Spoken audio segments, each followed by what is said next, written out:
श्रियकान्ताय कल्याणनिधये निधयेतिनाम् श्रीवेङ्कटनिवासाय श्रीनिवासाय मङ्गलम्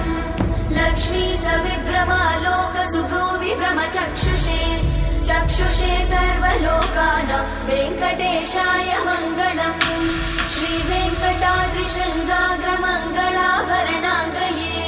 मङ्गलानां निवासाय श्रीनिवासाय मङ्गलम्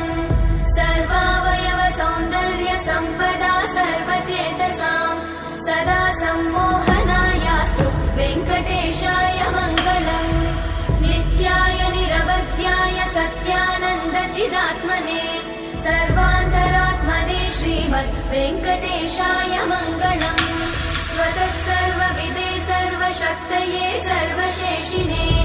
सुलभाय सुशीलाय वेङ्कटेशाय मङ्गलम्।